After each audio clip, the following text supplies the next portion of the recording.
sentí que todos los niños tienen derecho a vivir rodeados de arte, porque Mm, te hace un ser humano mucho más sensible, mucho más introspectivo, menos superficial, menos adictivo a las cosas superficiales o a las malas adicciones, como dicen por allí, sino en una plataforma espiritual muy elevada.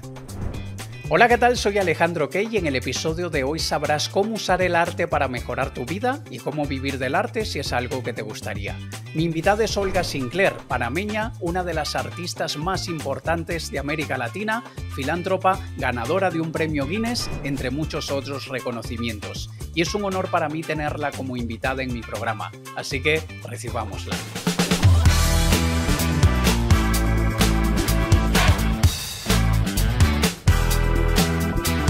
Este episodio ha sido posible gracias a agenciamandala.com, un equipo de profesionales en marketing digital que te ayudarán a promocionar tu negocio en Internet.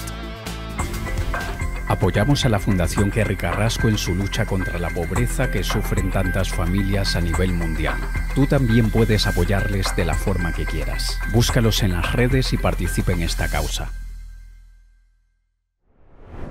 Hola Olga, bienvenida. Qué placer tenerte aquí en mi programa. ¿Cómo estás? Muy bien, Alex, encantada de conocerte y que a pesar de la distancia podemos conectarnos con esta metodología, ¿no? Es verdad, es increíble y es algo que a mí me encanta y por eso disfruto tanto haciéndolo. Olga, luego de escuchar maravillas sobre ti, cosas preciosas sobre ti, sé que tienes un lema que es el lema de tu fundación, que es un niño expuesto al arte nunca será violento. Y esto me inspira a preguntarte cómo podemos hacer que el arte nos ayude a tener una vida mejor, cómo podemos ser más proactivos en hacer que el arte nos ayude a crear una sociedad mejor. Bueno, Alex, ante todo, muchísimas gracias por esta entrevista y quiero decirte que la pregunta que me has hecho es una pregunta que me ha acompañado toda la vida, Mm. porque soy hija de un gran maestro panameño, el maestro Alfredo Sinclair, que en el año 50 trajo el modernismo a Panamá, la abstracción, y crecí en un mundo rodeada de artistas, poetas, literatos, gente que venían a casa y escuchaba los poemas y veía a los otros discutiendo de las composiciones de sus obras. Y yo que era una niña, o sea, todavía estoy hablando más joven, todavía 5 o 6 añitos con mi hermano, mis hermanos, escuchando todo este ambiente artístico, sentía que vivía un mundo paralelo de las cosas que uno ve cuando sale a la calle y agarra un bus y ve como el mundo afuera, el tráfico, la angustia, el estrés, todo se maneja como con una forma muy estresante de vivir la vida. Mientras que cuando llegábamos a casa, todo era música clásica. Mi papá ponía música de los grandes cantantes, los autores italianos, Caruso, María Callas, la gran María Callas. Entonces escuchábamos este ambiente, vivíamos en un hogar humilde, pero rodeado de la obra de mi padre, esta música clásica, Vivaldi, Handel. Entonces éramos y siempre hemos sido tan felices, una Mm. familia tan feliz que siento que eso me acompañó toda la vida y cuando ya de adulta decidí ser artista y al final, como tú acabas de decir, que he creado una fundación hace unos 15 años, pensé que definitivamente si yo tuve el privilegio de vivir rodeada de arte y comiendo con mis padres, mirando una escultura de un maestro o mirando el último cuadro que papá acaba de hacer que nos decía, miren, ¿qué les parece mi obra? Sentí que todos los niños tienen derecho a vivir rodeados de arte, porque Mm. te hace un ser humano mucho más sensible, mucho más introspectivo, menos superficial, menos adictivo a las cosas superficiales o a las malas adicciones, como dicen por allí, sino en una plataforma espiritual muy elevada que te produce un gozo estético, como decía Benedetto Croce, ese gozo estético que los estetas siempre hablan, que te emociona cuando estás frente a una obra de arte. Entonces, por eso que pensé, cuando hice mi fundación, incluso exhortar a los gobiernos, a nuestros gobiernos de nuestros países, que en los pensos académicos de las escuelas tiene que haber materias casi que obligatorias que tengan que ver con el arte, la buena música, porque ya no podemos generalizar, hay música muy mala que yo ni siquiera le llamaría música, Sí. pero en niveles elevados que el niño sepa que como están haciendo los británicos con mindfulness, Ajá. un poco de relajación, un poco de introspección, y luego el niño es un ser muchísimo menos violento, un niño alegre, un niño feliz, con ganas de compartir y no con ganas ni de agredir, ni de insultar, ni de burlarse de otros niños. Entonces, tengo mis teorías al respecto porque antes de ser pintora, no sé si tú lo sabes, Alex, o el público lo sabe, pero fui maestra de escuela primaria. Ajá, sí, por ahí así lo leí, sí. Así es. Entonces yo creo que al final eso es para mí, creo que es la clave de crear una nueva humanidad, Qué de que los bonito. niños sean mucho más sensibles y expuestos a las artes. Porque aquí no es solamente desarrollar la sensibilidad por un lado, como lo estás diciendo, también es ocupar la mente en algo precioso, en algo productivo. Sí, Porque hay sí, mucho de cuando nos descarrilamos de una manera u otra, es por ocio, por aburrimiento, sí, por querer sentir algo sí, y lamentablemente o no lamentablemente, simplemente es lo que es, buscamos ese placer momentáneo en lo sí, malo más fácil que en lo bueno. Y así lo que tú es. haces es que tú facilitas que a través del arte puedan Sí, canalizar esa energía natural del ser humano en algo bonito y productivo. Y me encanta. exactamente. Exactamente. Y si tú recuerdas aquella frase que creo que fue Picasso el que la dijo, no estoy muy segura, que decía que todos los niños nacen artistas. Lo Mm, importante o lo difícil es ver cómo seguir siendo artista una vez se ha crecido. No me recuerdo si era así la frase más o menos, pero y tampoco recuerdo si era Picasso no el que lo dijo, pero efectivamente en los talleres que hago, entre más pequeños son, 1 año, 2 añitos, más creativos son, más abiertos, más expuestos a enfrentarse a su papel en blanco. Entre sí, más van creciendo, ya se van cohibiendo, un poco se van sintiendo incómodos, miran al otro que hace y al otro que hace. Por eso que dice que los niños nacen siendo seres claro, libres, siendo claro. artistas, ¿no? Ahora, vivimos en un momento de la humanidad y que, igual como he dicho antes, no creo que sea malo, simplemente es parte natural de nuestro proceso de evolución en el que los role models, los modelos a seguir, han cambiado muchísimo. Tú antes has hablado de Vivaldi y has hablado de escuchar música clásica en casa. Hoy en día es mucho más probable que un niño admire a un youtuber o a un reggaetonero, quizá un artista Sí, clásico. Y sí. eso no considero que esté mal, simplemente es lo que es, pero me gustaría saber, en tu opinión, ¿qué podríamos hacer para incluir las artes más tradicionales, más clásicas, y no dejar que se olviden, no dejar que pasen a un último plano, sino que el niño, el joven aprenda a apreciar su reguetón, pero que también aprenda a apreciar la música clásica, que aprenda a apreciar el graffiti, pero que también aprenda a apreciar el expresionismo? ¿Cómo podríamos hacer eso? Totalmente de acuerdo contigo y lo has expresado mejor te daña. Siempre he creído, porque hace alrededor de 20 años yo pertenecía al Consejo Nacional de Educación en Panamá, Ujú, con rectores de universidades, científicos panameños, gente muy ilustrada, y me hicieron el honor de ser la única artista dentro de ese gremio. Y una de las cosas que siempre pensábamos era que al niño hay que exponerle todas las cosas que pasan en el mundo, como lo acabas de ujú, decir. O sea, que no es que vamos a poder ocultar el reggaetón porque es como ir en contra de la corriente y es imposible, a pesar que en lo personal, discúlpeme lo que digo, pero lo detesto, pero vamos a decir que es aceptable para ciertos tipos de gustos. sí, Lo importante es que no solamente, como tú has dicho, que escuchen eso, que el niño, igual que yo pensaba en ese momento y que fue una sugerencia en ese Consejo Nacional de Educación, esté expuesto a todas las realidades. Que en las escuelas primarias y secundarias no se dé religión como una única forma de pensamiento, que al final en los países latinoamericanos se da religión católica. ujú, No, que se dé la historia de la religión, todas las religiones, que el niño pueda leer de budismo, de islamismo, judaísmo, todas, y luego él se sienta cómodo con cuál podría sentirse más cercano espiritualmente. Lo digo porque mis 2 hijas nacieron en Indonesia, Natasha y ujú, Susana, y tenían unas nanas, y Indonesia es un país musulmán, y tenían nanas que rezaban 5 veces al día y toda la casa, todo el mundo rezando 5 veces al día, vestidos de mm, blanco. y aprendí a respetar y respeté todo el tiempo su Ramadán, respeté sus momentos de oración y mis niñas con ellas iban igual para el piso y se inclinaban en el piso y a mí eso me emocionaba porque era un respeto de unas cosas hacia las otras. Pues eso lo podemos poner igual en las artes. Un niño que quiera ser grafitero, perfecto, porque para estar en las calles y ver estos muros horrorosos, oxidados de años y siglos, que los gobiernos no reparan o los ministerios de obras públicas no reparan, mejor que haya arte urbano y que los Claro. niños se entretengan, los jóvenes, haciendo eso en vez de no hacer nada, porque la vagabundería, la vagancia es el mal, es como que diciendo, el santo de todos los males.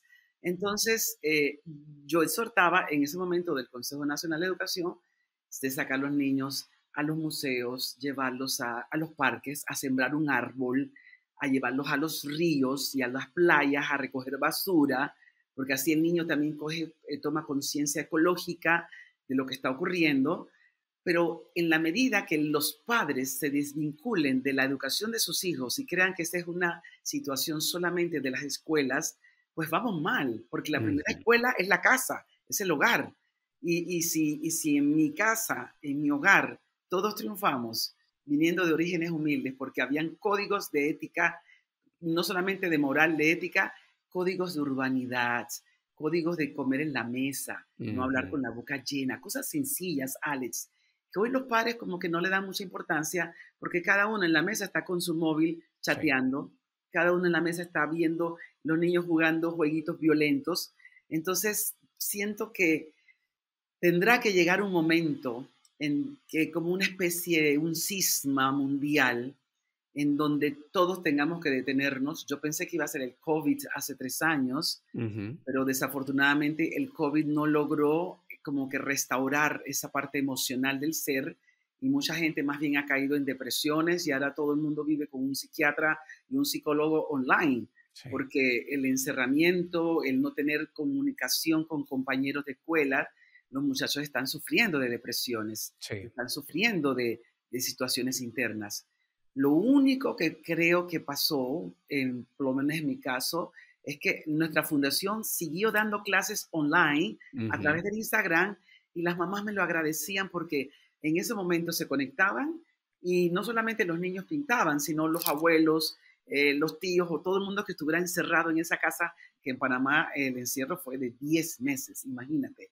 Te puedes volver loco si Claro. nada más que te dejan salir 2 veces a la semana a ir a comprar tus municiones, digo, tus alimentos y no tener contacto con nada. Entonces, Sí. allí el arte, allí al menos nuestra fundación hizo un balance emocional en esos encierros panameños y muchas madres lo agradecieron, muchas madres dijeron, bueno, ahora mi hijo quiere ser artista, señora Sinclair, usted no sabe cómo pinta, llega de la escuela, tira los libros y se va a pintar. Entonces yo le digo, bueno, sí, es muy bueno que pinte en sus momentos libres, pero recuérdese que ser pintor no solamente es embarrar cuadros, como dicen por ahí, Ajá. hay que tener un conocimiento más profundo de Sí. la parte estética, de la parte de la anatomía, de la forma de llevar el manejo de la mano, el conocimiento. Hay que estudiar a los filósofos estetas, hay que estudiar la obra de arte para entrar en ella.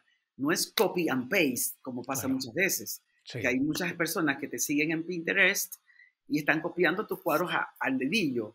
Entonces, Mm. no es eso, es inspirarse en eso, como me pasó a mí a los 26 años que me fui a estudiar a Londres. Mis padres me exhortaron que ya había estudiado en Madrid Bellas Artes y después de 3 años regresé a Panamá, hice otra carrera de diseño de interiores 5 años y Ujú. luego a los 26 años le dije a los dos, lo que me siento un poco incómoda es que no hablo otro idioma, nada más que el español y un poco de francés que me había metido en la Alianza Francesa, pero Ajá. en inglés no hablo nada. Y me dijeron, bueno, yo le dije a mi mamá, me voy a ir a la zona del canal, que estaban los americanos, a aprender, ahí dan clases de inglés.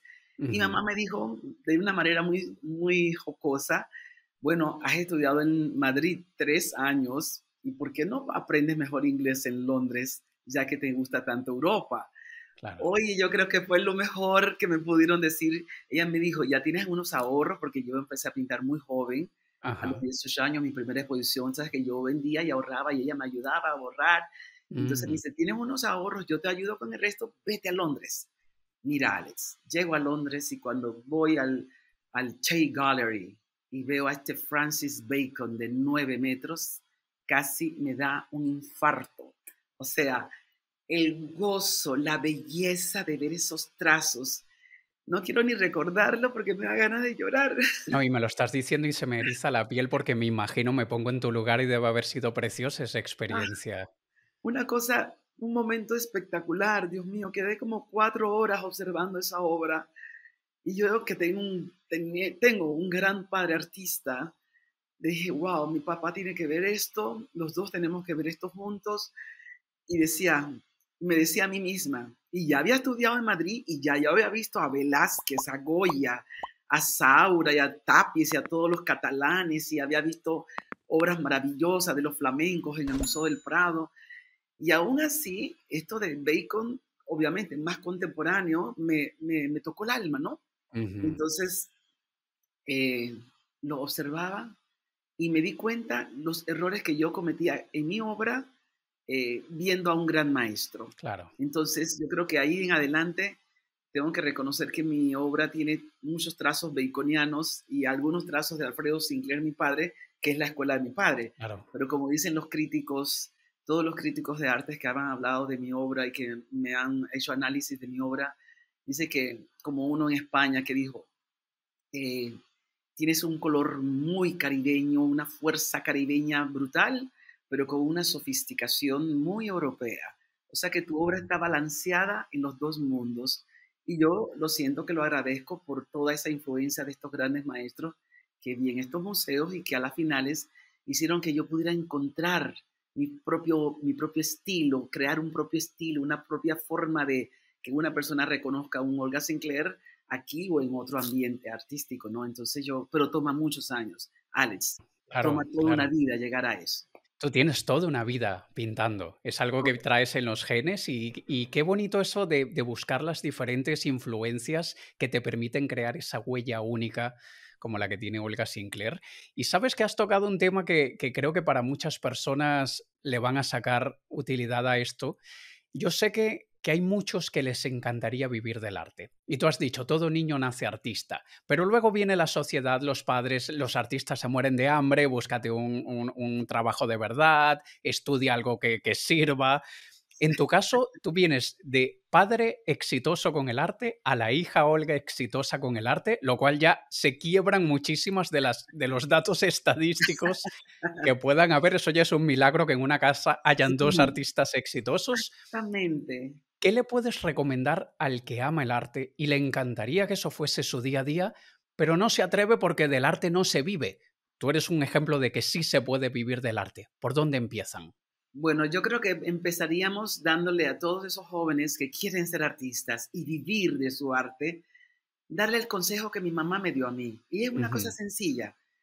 Yo te sugiero que tengas un plan B en caso mm, de que no llegar a vender un cuadro, no puedas vivir de tu arte porque al público no hay una conexión tuya con el público que ellos se sientan emocionados de comprarte una obra. eh, Ten un plan B. Y un plan B mm, sería ser maestra. Eres maestra, abres una academia de artes, eres la directora y consigues a 10 artistas jóvenes que sean tus profesores de arte. O contratas profesores que han estudiado artística y que sean tus profesores y tú los guías. Y como ya tú sabes que eres pintora, puedes hacer críticas constructivas para que tus estudiantes tengan desde el academicismo hasta la obra abstracta o conceptual del momento. Y ahí fue que yo estudié magisterio. A través de los años, obviamente, pudo más el artista que la maestra. Entonces, en mi primera exposición, Alex, me pasaron cosas bien fuertes porque apenas tenía 18 años y me iba a estudiar a Madrid, todavía no me había ido. Y como para despedirme de Panamá, hice una exposición en una galería que ya no existe, que se llamaba Galería Etcétera, en el año 1975, y yo me ajá. fui a Madrid en el 76. Y en esa exposición, Alex, todo el mundo a sotto voce decía, el papá le pinta los cuadros. Esta niña, esta joven no puede hacer estos bodegones. al estilo Morandi, porque me habían regalado a mi padre, era muy jovencita, un libro de bodegones de Morandi. Ella no puede Ajá. hacer eso. Mira qué buena composición y mira ese trazo. No, no, no, no, no. Ella no ha pintado eso. Y a Wow. mí empezaron a salirse las lágrimas porque a veces escuchaba por ahí en los pasillos, pero mi papá, que ay, era un amor bello, me guiñaba el ojo como diciendo no hagas caso, sonríe. Y yo sonreía y miraba al público, saludaba a otras personas que me conocían, me felicitaron porque sabía que yo había pintado mis cuadros y sabía Ujú. que yo era una joven dedicada y disciplinada en mis cosas. Así que me decían, Olita, tú no hagas caso, hacia adelante.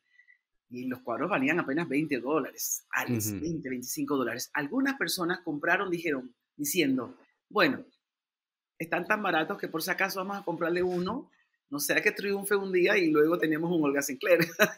Claro. Y a mí me ha tocado a lo largo de mi vida comprarme a mí misma obra de gente que la quería vender de mis primeras épocas y yo he Sí. tenido que pagar un billetaje, como quien dice, para comprarme a mí misma y tener en mi colección privada todas mis épocas, ¿no? Pero lo importante es que ese joven que hoy quiere vivir del arte, Ajá. que tampoco se la pase en internet o en Instagram viendo lo que hacen otros artistas, porque, ok, tienes buenas influencias, pero también está pasando mucho que ahora todo el mundo se siente que es artista, pero Ujú. nadie ha leído un libro de arte, nadie ha leído la base de la composición, nadie ha leído cómo se manejan las luces y sombras, cómo la perspectiva puede lograr que tu obra quiera, pues, absolutamente, redundantemente, la palabra perspectiva, todas las cosas que van vinculadas a un buen arte, el manejo, el trazo, el gestualismo, todo eso. Ninguno de estos jóvenes muchas veces no están estudiando estas cosas, están metidos copiando, muchos incluso proyectan en su casa, en su lienzo, lo que copiaron en su foto de su teléfono y están copiando y ahí mismo empiezan a hacer una nueva composición Mm. encima de la foto de otro cuadro de otro pintor. Entonces, eso es crear como un momento mediático, pero pasajero, superfluo, que en un momento va a desaparecer y incluso, como decía Ortega y Gasset en ese libro que para mí fue la Biblia de mi vida, la deshumanización del arte. Ese libro me lo dio mi padre a los 14, 15 años y realmente me cambió la vida, me lo estudié y él decía que el verdadero artista se mantiene a través de los tiempos. Y ahí puse un ejemplo bellísimo que te lo puedo resumir. Ujú. Era un hombre moribundo en una sala, en un cuarto, pálido, al lado de él su mujer llorando, al lado de él su mejor amigo que era médico, que lo quería salvar, al lado un periodista esperando que el hombre muriera, en caso de que muera tiene que correr al periódico a anunciar la muerte, y el otro lado un abogado que si muere, tengo que reunir a toda la familia porque cómo vamos a repartir todos los millones. Y al final de la escena, decía Ortega y Gasset, un pintor observando toda la escena, callado, silencioso, y dijo Ortega y Gasset, ¿qué pasó? A los 100 años, 200 años, todos los personajes desaparecieron. Nadie se acordaba quién era el señor que murió, ni la esposa, y mucho menos el abogado, el periodista, pero la obra del pintor se mantuvo colgada en un gran museo y millones de personas la pudieron contemplar y emocionarse por la escena, de ver esa palidez de ese rostro, de ese moribundo, contra la almohada que creaba una especie de un azul un poquito morado y creaba un gris espectacular y la gente se extasiaba con ese rostro de ese moribundo. Entonces, Mm. al final él decía, de todos los personajes, decía Ortega y Gasset, ¿quién es el más importante? El pintor. El pintor. Y es verdad, Bellísimo, es increíble. bellísimo. Fue el que inmortalizó ese momento y Así es. qué sabio esa observación y muy, un reflejo muy fiel de la realidad. Y con Así todos estos consejos que has dado, que los puedo resumir entre ten un plan B, estudia, rodéate de personas muy talentosas, aprende de ellos. También es. hay algo, no sé cuál sea tu opinión, Olga, de la misma manera que en la música hay buena música y mala música, hay también buena pintura y mala pintura. Sí, sí, Y algo que a mí me supera y quiero Ajá, saber la opinión de una profesional como tú. Estos casos que hemos visto de tu padre fue uno de los pioneros, que yo sepa al menos en Panamá, del expresionismo abstracto, sí, pero luego surge este neoexpresionismo del final de los años 60, que son sí, trazos muy agresivos, como hechos por un niño con rabia, sí, sí, obras que se venden por muchísimo dinero. El caso de uno que ni siquiera llevó el título, de Jean-Michel Basquiat, por 110 millones de sí, dólares, sí, o el caso de la banana esta sí, pegada a la pared de, de Mauricio de Catalán. Mauricio Catalán. ¿Por qué pasa eso? Y porque yo entiendo a un artista que ha estudiado, que lleva Sí, muchos años haciéndolo, le ujú, ponen una banana pegada en la pared con duct tape que se vende por 120.000 dólares. Esto frustra muchísimo. ¿Por qué frustrante. pasa eso? ¿Qué hace que eso adquiere ese valor? Es que realmente no es que tenga ese valor.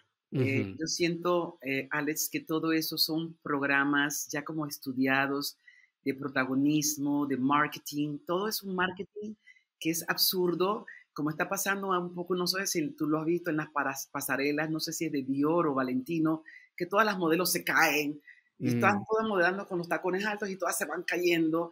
Entonces estamos viviendo un momento transgresor, un momento donde los antivalores toman valor, intrínsecamente es increíble, pero toman valor, y el mundo del espectáculo, sí, ujú, como es el libro de Vargas Llosa, ¿no? La sociedad, como no me acuerdo cómo se llamaba, la sociedad del espectáculo, creo que se llamaba, no estoy segura. Vivimos del espectáculo, pero mm, el espectáculo tiene fecha de caducidad, más lo verdaderamente valoroso trasciende con el tiempo. No estoy diciendo que Jean-Michel Basquiat no tenga valor, porque era un muchacho salido de los metros y de las calles sucias, con problemas psicológicos y de abandono muy fuertes y de racismo, ese racismo que en Estados Unidos fue violento. No digo que su obra no tenga valor y que lo de la banana no tenga valor, porque lo de la banana ya ahí sí que, voy a decir la expresión española porque va a ser demasiado, pero son burlas, o sea, mm. son burlas al mundo del marketing. Hay mucha gente que quiere lavar dinero y lavando dinero prefiere invertir en cosas transgresoras y sucias y feas, en reggaetoneros que son vulgares, quieren invertir en no sé, unos eclecticismos raros de lo más sofisticado a lo más vulgar. Entonces, yo creo que todo eso va a llegar un momento que la página va a pasar y vamos a decir en 20 años quizás, Dios mío, qué horror. ¿Tú te acuerdas cuando vino la pandemia aquella del COVID, que pasaron cosas horribles en el ser humano? Como hoy estamos recordando cómo posible que en la Segunda Guerra Mundial hubo un holocausto, qué horror. Entonces yo creo que hay que dejar que el tiempo pase y que las cosas se nivelen como ahora está pasando incluso con la el nuevo feminismo fuerte que está haciendo que muchos hombres ya no quieren tampoco ni relacionarse con las mujeres porque hay como una lucha de géneros y me duele porque, Dios mío, o sea, todos somos seres humanos que tenemos que convivir en una sociedad, en un mundo, en un interior, pero todos con el tiempo se va a balancear, siento todo. Ahora mismo la balanza está desequilibrada en Sí. todos los aspectos. Arte, género, la media, o sea, los mismos periodistas, el periodismo de fake news y no sé cuántas cosas. O sea, que ahora mismo estamos como que en una balsa que está en mitad de un mar con unos océanos y unas olas de tempestad terribles. Por eso que a mí me llama mucho la atención, Alex, estos globos que están apareciendo, que ya no son el globo chino que Ajá, primero en ajá. Estados Unidos, sino otros nuevos globos que están apareciendo en Canadá y no sé a dónde. A mí eso me llama la atención y me gusta porque siento que el ser humano, obviamente hay mucha gente buena y hay mucha gente que está hoy día sacando a muertos de Turquía y sacando de los escombros a sobrevivientes. Hay mucha gente buena en el mundo, pero también hay mucha gente mala, Alex. Hay Sí. mucha gente mala. Y a veces el mal arremete con todo y no puedes creer que un niño de 6 años en Estados Unidos agarra una pistola y agrede a su propia maestra. Entonces, Sí. está pasando cosas rarísimas que yo a veces prefiero no profundizar mucho porque no solamente me deprimo, se me saldrían las lágrimas todos los días. Donde hay luz siempre va a haber sombra. Así Y es. la sombra es importante que sepamos reconocerla, Sí, aprender a vivir con ella y así es. saber dónde está la sombra para saber hacia dónde tenemos que movernos a la luz. Exactamente. Y me Así. encanta, hablando de luz, lo que tú hiciste en el año 2014 con Ajá. más de 5.000 niños que te dio a ti y a Panamá el premio de Guinness, un Ajá, récord Guinness. sí. Cuéntame cuál fue la iniciativa, por qué eso y cuéntanos en qué consistió. Bueno, realmente fue una locura mía, pero al final la locura salió bien. Lo que pasa es que soy acuariana, Alex, y soy soñadora. Yo creo que todos los acuarianos somos muy soñadores. Queremos tener una varita mágica para componer el mundo e ir Ujú, como de continente en continente tocando para que haya paz, para que haya amor y no a la guerra. ujú. Entonces, a raíz de las Torres Gemelas, te voy a contar por qué pasó todo esto, porque Vale. a raíz de las Torres Gemelas en Estados Unidos en el año 2001, yo caí en una depresión y no me da ninguna vergüenza decirlo. Yo me deprimí de ver esa escena, esas torres, ese humo, y cómo es posible que un ser humano puede tener tanta mentalidad para organizar un evento de esa índole. Y la verdad que me deprimí y me tomó años. Esa época me hice vegetariana, hacía yoga, hacía meditaciones para buscarle la respuesta a mi alma que estaba perdida en cuanto a tristeza. Tristeza es la palabra. Y de verdad que Dios es grande y es bello. Y un día me desperté, hice una oración y de repente me quedé como, madre mía, si lo que quieren es que yo haga una fundación, si yo logré pintar y vivir de mi arte, y mi padre y mi madre nos enseñaron a que con esfuerzo y trabajo se puede lograr, voy a hacer una fundación. Y empecé con 500 niños la primera vez. Ujú. Y por suerte, por tener la metodología de maestra, gracias a mi madre, Olga Ávila, pude hacer mi primer taller con 500 niños en un parque en Panamá que se llama Urracá. La alcaldía de Panamá me ayudó muchísimo, pusimos pinturas por todos lados, pero por ser maestra me di cuenta que había un problema de creatividad porque todos los niños pintaron exactamente lo mismo, un árbol, dos cerros, un sol y una casita y Mm, unas avecitas negras. Y me dije, Dios mío, no puede ser que 500 niños no se les ocurra otra cosa que esto.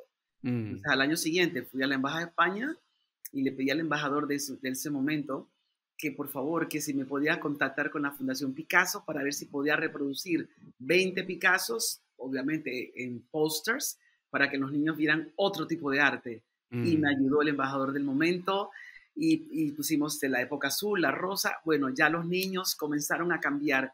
Al año siguiente Jackson Pollock, después Paul Klee. Y así me fui en el año 2012. Yo empecé en el 2007 estos ajá. talleres. En el 2012 dije, voy a hacer el primer taller que haya concurso. Pintemos el Panamá de mis sueños al estilo Van Gogh. Y ya estaban pintando alrededor de 16,000 niños y jóvenes en Panamá. En toda la República estaban pintando en los pueblos, estudiando a Van Gogh, porque yo dije, los 10 ganadores me los llevo conmigo a Ámsterdam a ver el Museo Van Gogh y el Qué bueno. Rijksmuseum, y luego los llevo a París a ver el Louvre y el Museo d'Orsay. O sea, tú no te puedes imaginar la revolución que causé en ese momento en Panamá, pero lo que me gustó es que lo saqué de ese mundo cotidiano, Ujú. de la televisión y la telenovela y no querer leer un libro, a comenzar a estudiar a Van Gogh porque quiero ver quién es y a ver si me inspiro en él. Oye, los trabajos, el canal de Panamá con los cielos Van Gogh, la bahía de Panamá, las ruinas de la Panamá la Vieja, todo Ujú, con los colores Van Gogh. Mira, eso fue para mí como un gozo de devolverle a la vida todo el agradecimiento de las oportunidades que la vida me ha dado a mí, porque tengo que decir que soy una persona sumamente bendecida y agradecida de la vida, de Dios, del universo, de que me hayan dado muchísimas buenas oportunidades y las aproveché.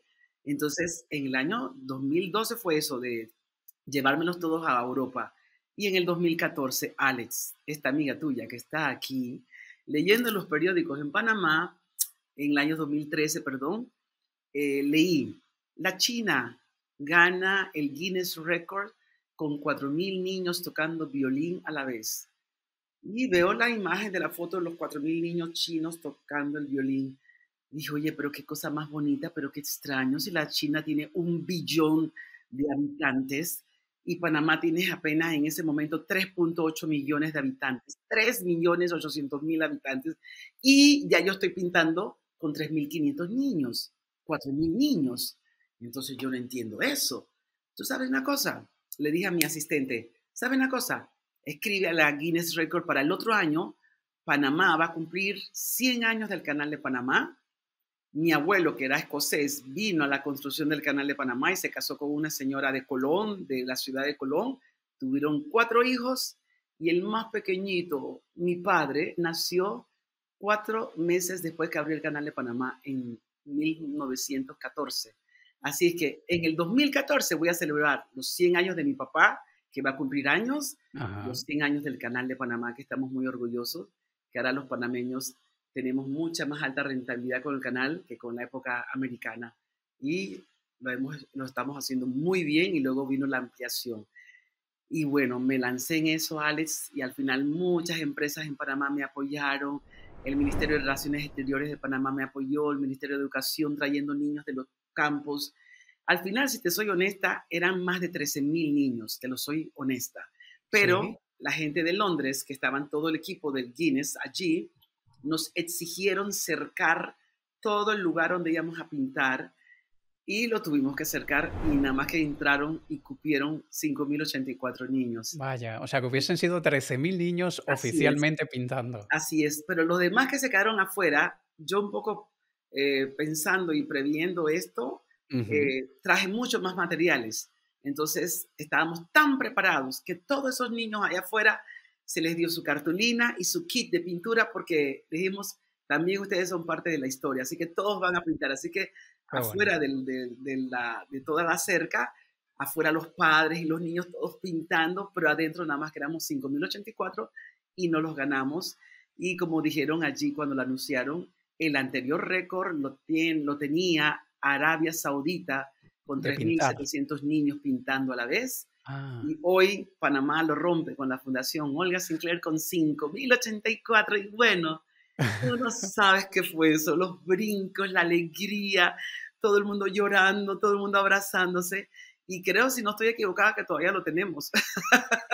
Creo que sí, porque cuando estuve leyendo sobre esto no vi que nadie hubiese ya arrebatado ese récord aún, así que creo que todavía lo tienes, Ay, qué todavía tienes belleza. ese Pero bueno, récord. eso es vanidad, como decía Al Pacino. Vanity is the worst thing, sí. Hay que lo hice nada más por dejar una cosa linda a los niños. Pero en este caso una vanidad que tiene una parte altruista detrás e inspiradora que no podemos dejarla de lado, porque esa parte de inspirar y, ¿sabes? A nivel espiritual y energético lo que se creó en ese momento de Sí, 5.000 niños, sí, ¿sabes? Esa energía tan sí, bonita y tan positiva, sí, lo que creó en el universo, eso no sí, era vanidad, era todo sí. lo opuesto. Sí, Así que, y tú sabes quién me acompañó a mi lado, aparte de mi hija Natasha, porque mi Susi se me enfermó ese día y mis sobrinos todos estaban ahí. ¿Sabes quién estaba ahí al lado anunciando no, todo? Ismael Cala. ah, Ismael Cala. Y qué bueno. él fue el que anunció lo del Guinness Record, una belleza. Así que de verdad que efectivamente la energía, y mucha gente extraña eso. Desde el COVID no hemos vuelto a hacer talleres tan grandes. El último fue inspirado al maestro Carlos Cruz Díez de aquí de Venezuela, donde estoy viviendo, y mi padre Alfredo Sinclair, los dos maestros, y igual fueron como 4.800 niños, pero hicimos el taller hoy, en febrero, no sé qué, del 2020, y al mes llegó el COVID y todo el mundo se cerró. O sea que fue Ujú. lo último que hicimos y obviamente volveremos y lo recuperaremos y te invitaré, Alex, para que estés a nuestro lado. Gracias, sería un enorme placer y me encantará, Olga, claro que sí. Olga, y antes de finalizar, esta imagen que ponemos ahora en pantalla, esta preciosa obra donde sale el Papa Francisco y ese precioso Jesucristo que está allí detrás, quien esté escuchando esto, bien sea en Apple Podcasts, en Spotify, en iVoox, vas a tener que venirte a YouTube para que puedas ver esta preciosidad de obra. Ah, Olga, cuéntanos qué fue esta obra y danos el contexto de por qué vemos al Papa Francisco allí sentado delante de ella. ay, qué lindo. Bueno, ese es un lindo recuerdo porque en Panamá la Anunciatura Apostólica hizo un nuevo edificio. El Ujú. anterior edificio estaba en una zona lejana, en Paitilla, y esta estaba en la parte del área revertida del Canal de Panamá, al lado de la Embajada de Estados Unidos. Hicieron un edificio hermoso, y el nuncio apostólico de ese momento era el nuncio Andrés Carrascosa, que hoy es cardenal y está en Quito, Ecuador.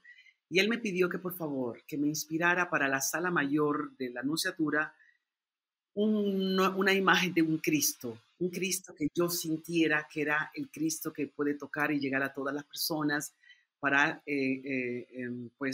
sentir que ese espacio que iba a ser donde iban a estar todas las recepciones, y que al final, como tú lo acabas de decir, fue el espacio que se designó para que el Papa Francisco, cuando llegó a Panamá con la JMJ en el 2019, él pudiera recibir a todos los cardenales de América Latina y a todos los jóvenes seminaristas que querían ser sacerdotes al lado de mi Cristo. Entonces, cuando llegó Papa Francisco para la JMJ me dieron el honor de estar dentro de los 20, 15, 20 panameños que diéramos la primera misa con el Papa allí al lado, él se emocionó y después me preguntaba qué quería decir eso.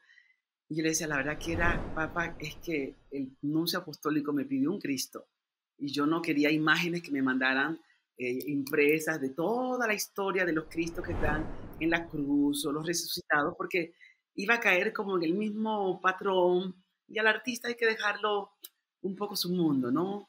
Entonces, yo empecé, la verdad tengo que decir que empecé a orar y le pedí al Señor que me llevara la mano y empecé mi Cristo mucho antes de que pasara lo de la JMJ, y el cardenal me venía a visitar cada cierto tiempo y me decía, Olguita, tiene una mirada como si fuera la primera mirada cuando Cristo resucitó. O sea, él acaba de abrir los ojos y está contemplando su alrededor, y es una mirada un poco como perdida, viendo a su alrededor. O sea que la verdad que es la primera mirada de Cristo, y así fue el nombre que le pusimos al cuadro, la primera mirada, y está pues en la sala mayor de la Nunciatura Apostólica.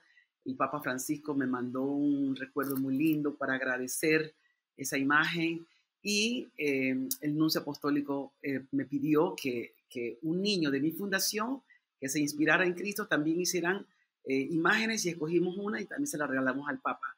Lo lindo de Mm. todo esto es que, no sé si te lo he comentado, no creo, que luego pasaron los años y resulta que ahora están haciendo muchas cosas con inteligencia artificial, y de Ajá. repente me mandan, sale en todos los YouTubes y en todas las cosas de Internet, que la inteligencia artificial dice que el verdadero Cristo era palestino y era así. Y aparece esta imagen idéntica a mi Cristo, la Vaya. misma mirada, el mismo tono de la piel. Dios mío, Alex, a mí me pasan cosas increíbles en la vida y siempre se me sale una lágrima y siempre estoy emocionada. Y yo creo que al final las vibraciones que puedes crear a tu alrededor hacen que la gente que está a tu alrededor esté feliz y que no nos concentremos en lo malo y en lo feo, sino en lo bello de la vida.